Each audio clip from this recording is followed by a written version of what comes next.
Bienvenidos nuevamente a una jornada de capacitación para el fortalecimiento de su organización solidaria. Mi nombre es Angélica Mariño Leal y soy facilitadora de la Corporación para el Desarrollo Empresarial y Solidario CODES en el marco del convenio con la Unidad Administrativa Especial de Organizaciones Solidarias, que es la entidad del Estado que fortalece a nivel nacional las entidades del sector de la economía solidaria. El tema que vamos a trabajar el día de hoy es el balance social.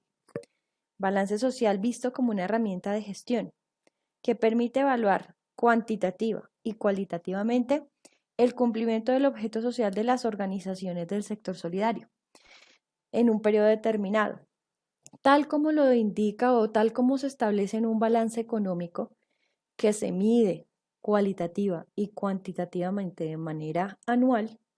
El balance social tiene que tener las mismas condiciones, solamente que el parámetro o los parámetros que se van a medir en este balance son los aportes en las condiciones de calidad de vida, los cambios, tanto positiva o negativamente, que la organización ha logrado realizar en la vida, en la economía, en la cultura, en el medio ambiente o en el bienestar de los asociados a la organización. ¿Por qué el concepto de balance social ha tomado gran fuerza en este último tiempo? Pues en el contexto mundial, todas las empresas ahora hablan de responsabilidad social empresarial. Ya las personas encuentran en las empresas que desarrollan programas de responsabilidad social un plus más allá del producto o del servicio que están ofertando. Se ha vuelto un indicador de satisfacción, se ha vuelto un punto clave en la escogencia entre una empresa y otra. Los consumidores son cada vez más exigentes y conscientes de que las organizaciones y las empresas necesitan y requieren retribuir en unos conceptos muy establecidos ya, necesitan retribuirle a la sociedad o necesitan retribuirle al ambiente eh, parte de lo que consumen al generar un producto, comercializarlo o al ofertar un servicio. Esta orientación de la responsabilidad social lleva a que las empresas en general no solo busquen un objetivo ya económico, sino cómo destinan parte de esos excedentes que generan sin tener un desequilibrio económico, pero cómo destinan parte de esos excedentes a programas de desarrollo integral. Entonces, eh, tenemos como tres grandes núcleos en los que se puede trabajar la responsabilidad social: el planeta, todo lo que tiene que ver con el ambiente, protección, eh, el tema de las personas, todo lo que es el bienestar social, el mejorar las condiciones de calidad de vida, y en el tema, pues obviamente empresarial, sin que esto afecte la rentabilidad, el sostenimiento, la generación de empleo y todos los beneficios que pueden generarle a sus empleados y en este caso a los asociados de la organización. En las empresas de economía solidaria, que, que pues también se conoce mundialmente como economía social y solidaria, pues son más llamados a presentar estos resultados de impacto social. ¿Por qué? Pues porque el objeto social de todas las organizaciones, ustedes pueden evaluar el objeto social que ustedes colocaron en sus estatutos y van a ver que todos establecen que las actividades que van a realizar tienen que servir para impactar y mejorar las condiciones de calidad de vida de sus asociados, garantizar la participación y el acceso a la formación, al trabajo, a la propiedad, a la información, la gestión, la distribución equitativa de beneficios. ¿Cierto? Lo que buscamos cuando creamos una organización del sector solidario es buscar coequiperos y es buscar un grupo de personas con las que podamos trabajar de la mano para generar beneficios de manera conjunta. y esos beneficios deben ser tangibles. Si se miden económicamente, obviamente el crecimiento económico es importante en una organización, pero de nada nos sirve que crezcamos de manera económica y tengamos un patrimonio si parte de ese patrimonio no lo destinamos a actividades y a programas que nos permitan mejorar las condiciones de vida de los asociados. Cuando me refiero a condiciones de calidad de vida, los invito a que se acuerden de las primeras jornadas que tuvimos fue la caracterización de la organización. Si se acuerdan, hicimos una serie de preguntas, ¿cierto? Y hicimos una jornada donde les conté y les mostré los resultados del análisis estadístico. Ejemplo, en la organización tenemos un porcentaje por encima del 40% de asociados que sus ingresos no alcanzan a cubrir las necesidades básicas en los mercados, en la comida. Entonces, si nosotros en el ejercicio económico de la organización no generamos o no cogemos parte de los excedentes para generar un programa de seguridad alimentaria, pues no estamos haciendo nada con respecto al objeto que es mejorar las condiciones de vida de nuestros asociados, porque hay asociados que no están teniendo en ese momento con qué comer. Eso como un ejemplo. Puede ser otro aspecto, el tema educativo, ¿cierto? Cuando nuestros asociados no tienen la posibilidad de acceder a educación. Otro aspecto puede ser las condiciones ambientales que rodean a nuestros asociados.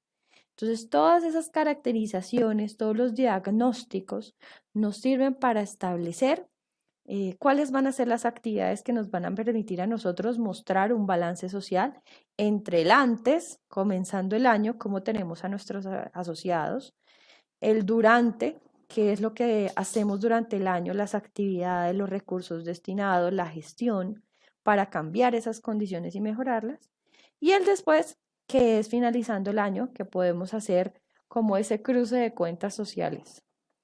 ¿Por qué el balance social? Bueno, se piensa que empezó a denominarse como balance social por analogía a lo que se hablaba ahorita del estado financiero.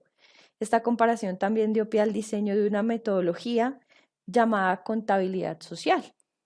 Entonces, aquí vamos a ver la pirámide de las necesidades de Maslow. Aquí está un poco gráfico, bueno, de hecho está gráficamente explicado lo que les acabo de decir. La base de la pirámide, y cuando nosotros hablamos de las necesidades de nuestros asociados, pues las más básicas son aquellas fisiológicas: alimento, agua, salud, respiración, descanso, sexo. Luego las necesidades de seguridad. Entonces tenemos vivienda, tenemos educación, tenemos empleo o tenemos la oportunidad de generar emprendimientos, porque también la organización puede destinar recursos para apoyar emprendimientos al interior de su organización y de esa manera mejorar esas condiciones, ese acceso a tener ganancias y a tener recursos económicos. Necesidades sociales, afectivas, asociación, aceptación, afecto, intimidad sexual. Necesidades de autoestima, reconocimiento, confianza, respeto, éxito, y necesidades de autorrealización, desarrollo de los potenciales, de las capacidades, de las competencias. Entonces, toda esta gama, ¿cierto? De aspectos, toda esta gama de necesidades pueden estar presentes o están presentes dentro de los asociados de nuestra organización. Entonces, ¿qué hay que hacer? Pues identificarlas, luego cuantificar cuáles son las más representativas dentro de nuestros asociados y ya podemos ir haciendo como un análisis de en qué se puede enfocar la organización para desarrollar actividades que nos permitan generar un balance social. El enfoque del balance social pues contempla tres criterios en función de los stakeholders, o mejor llamados grupos de interés, y en palabras más coloquiales, nuestros asociados, nuestras familias, ¿cierto? Nuestra sociedad o la sociedad que nos rodea, el medio ambiente, ¿cierto? ¿Cuáles son, a dónde queremos impactar? El segundo criterio es en función de los principios cooperativos. Recordarán nuestras primeras sesiones, hablamos de principios y valores cooperativos. Y tercera, realizando la contabilidad social. Entonces, el balance social en cuanto a los stakeholders o a los grupos de interés, clientes, proveedores, colaboradores, medio ambiente, la industria, la comunidad y obviamente, no de última, si deja de ser el más importante del prioritario, los asociados. Los principios cooperativos. Entonces, cuando promovemos la libre adhesión, la gestión democrática, la participación económica, la autonomía, la educación y la capacitación, la cooperación entre, bueno, cooperativas o organizaciones solidarias y el compromiso con la comunidad. Les pido el favor de que en este momento recuerden esa sesión que tuvimos de principios y valores y nuevamente recuerden lo que significa cada uno. Si hay alguno que no recuerden o no les quede claro, ustedes saben que estoy supremamente pendiente en los grupos que tenemos para responder cualquier duda al respecto, para profundizar en algún concepto o para discutir algún principio de estos planteados acá en la presentación. Y finalmente la contabilidad social, que era algo a lo que me refería al comienzo. Cuando hablamos y hacemos un símil o un comparativo con la contabilidad económica, por así decirlo, tenemos los activos, ¿cierto? Los pasivos y el patrimonio, ¿sí? Y eso es contabilizado, eso es material. Estamos hablando de, del dinero, estamos hablando de las propiedades, estamos hablando de la maquinaria, estamos hablando de lo que tiene la organización físicamente y económicamente. El pasivo son las deudas, lo que debemos a acreedores o lo que debemos a clientes, perdón, a clientes no, a acreedores, a proveedores, ¿cierto? Y el patrimonio es ese resultado que queda del ejercicio económico ya al finalizar, al cruzar pues los activos y los pasivos.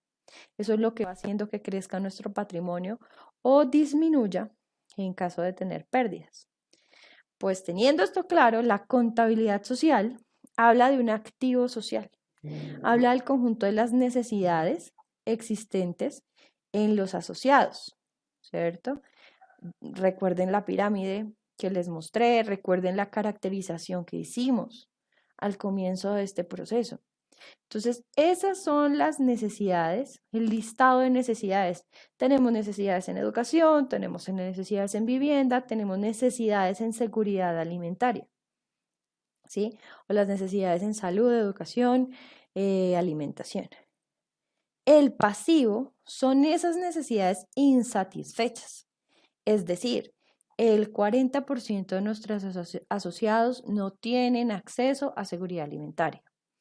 El 30% de nuestros asociados no tiene acceso a educación, capacitación o formación.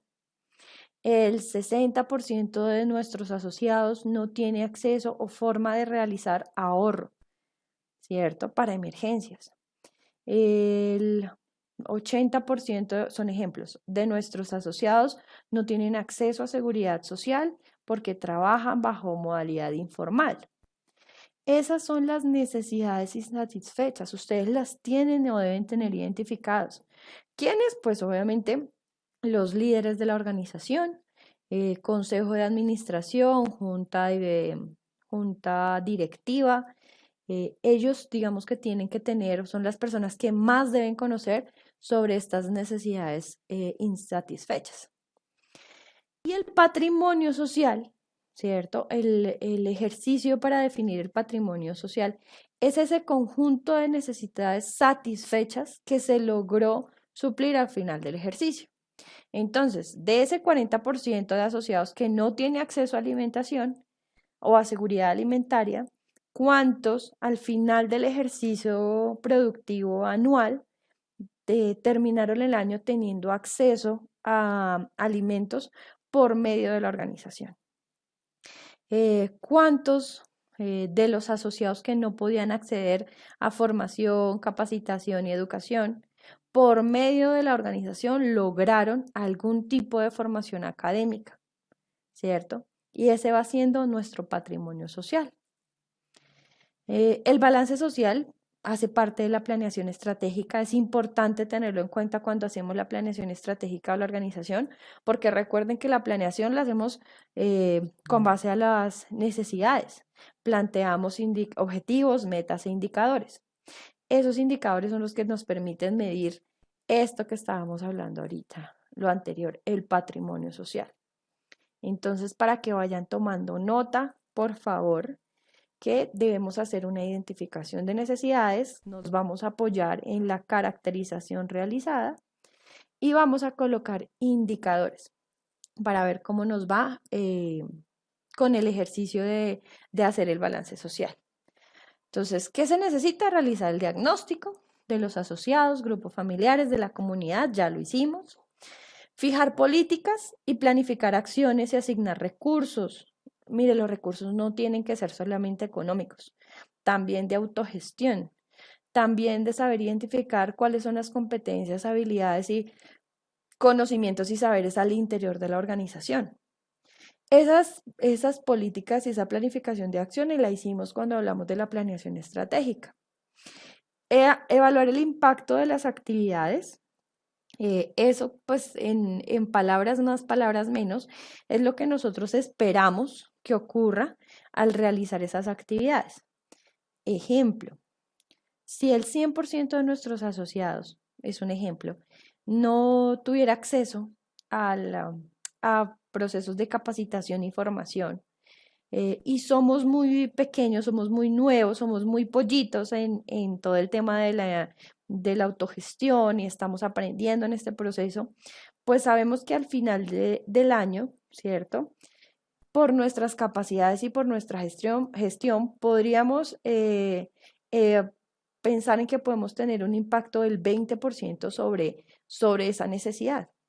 Es decir, del 100% de los asociados, vamos a lograr por gestión que el 20% acceda a, a educación o capacitación o algún tipo de formación.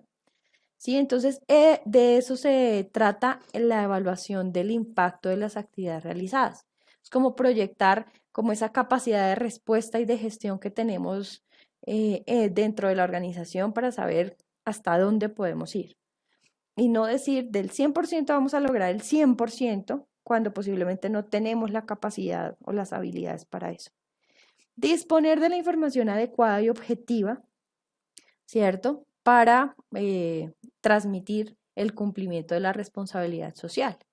Entonces, pues esto es importante porque todo este balance social lo vamos a tener que presentar ante diferentes entidades. Hablo de entidades públicas, sí, porque nos están haciendo seguimiento permanente desde la DIAN, la Superintendencia de Economía Solidaria, la misma Unidad Administrativa Especial de Organizaciones Solidarias, pero además es un plus cuando tú muestras el portafolio, cuando tú muestras los servicios y los resultados que ha tenido la organización a cualquier persona, cliente, comunidad, los mismos asociados. Entonces, la información debe ser adecuada, objetiva y real. Entonces, por eso es importante tener supremamente identificadas las necesidades, las actividades y el impacto que esperamos generar. ¿Cómo vamos a hacer nuestro balance social? Se va a definir un comité para el balance social. Por el grupo espero pues la postulación de estas personas. Vamos a definir el enfoque, ¿cierto? Con la planeación estratégica y con los documentos donde establecimos misión, la política social de la organización. Ya tenemos identificadas las necesidades, ¿cierto? Vamos a comenzar con las identificadas por medio de la caracterización y diseñaremos el plan de acción, ¿cierto? Ese plan de acción es la propuesta que hará ese comité. Se define un presupuesto, sí debe tener recursos, pero también ese presupuesto debe incluir las capacidades de autogestión y de conocimiento al interior de la organización. y al final se elaborará un informe de la gestión con el documento del balance social. ¿Sí? Algunas preguntas claves para el balance social: cuántos asociados están activos, cuántos conforman el grupo familiar, cuántos tienen condiciones especiales, cuántos tienen vivienda propia, cuántos son hijos menores de edad, mm, las condiciones de vida. Recuerden que nosotros hablamos de que si los asociados habían pasado por procesos de violencia, eh, del tipo que fuera, intrafamiliar, desplazamiento, por el conflicto, y la necesidad de acceso al recurso o créditos.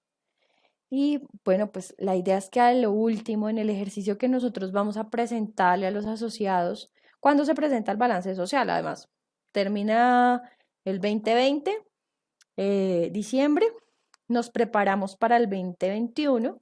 En la asamblea que tenemos que hacer en los 3 primeros meses del año, debemos presentar un balance social muy parecido al que está en la tabla que están viendo en este momento. Entonces tenemos un objetivo que es educación solidaria. Tenemos que la meta es 90% de los asociados certificados en el curso básico de economía solidaria. ¿De dónde salió la meta? Recuerden, del diagnóstico, de la política y de evaluar el impacto que podemos llegar a tener por medio de las actividades que vaya a realizar la organización. Entonces, la meta se estableció que el 90% de los asociados deben tener el curso. ¿Y cómo es el indicador? Entonces, los asociados activos, que deben ser el 100%, sobre los asociados capacitados en el curso básico de economía solidaria. Entonces, los asociados activos, el ejemplo nos muestra que son 80. El ejemplo, los asociados capacitados son el 75%, se hace una regla de 3 y sale el 93.75%. ¿Listo? Entonces, ¿qué tenemos que hacer? A cada objetivo le vamos a generar un indicador y vamos a colocarle una meta. Para que esto nos quede muy bien, tenemos que tener en cuenta este cuadrito es supremamente importante. Realizar el diagnóstico, ya lo tenemos nuevamente.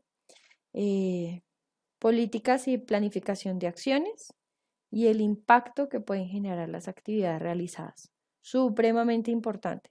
Si aquí fallamos, entonces posiblemente acá, cuando vayamos a evaluar la meta, no nos va a dar un cumplimiento del 93%. Nos puede dar un cumplimiento negativo. Entonces, ¿qué quiere decir o qué acciones debemos tomar? Pues uno, o replanteamos el balance social, ¿cierto? Ajustamos las metas a la realidad de la organización y a las capacidades. Eso pues obviamente lo tendrán que hacer en la asamblea, eh, y presentar obviamente un balance social negativo, ¿cierto? Y eso no lo queremos en este momento, no es lo que busca la organización, porque ustedes hacen y se esfuerzan demasiado por realizar sus actividades. Aquí lo que tenemos que identificar y la idea de estas jornadas y del trabajo que vamos a hacer es que nos quede muy bien identificada esta parte del balance social para que no nos equivoquemos, para que además de eso, cuando nosotros plasmamos en el documento del balance social las actividades, las responsabilidades, el plan de acción, ¿cierto? Nos empoderamos de las acciones que hay que hacer, le apuntamos a una meta clara que tenemos que cumplir, ¿cierto? Y eso pues hace que las cosas cambien, hacen que las actividades se cumplan, hacen que haya empoderamiento y sentido de pertenencia, por la organización, ¿cierto? Nos hacen más cercanos también como asociados.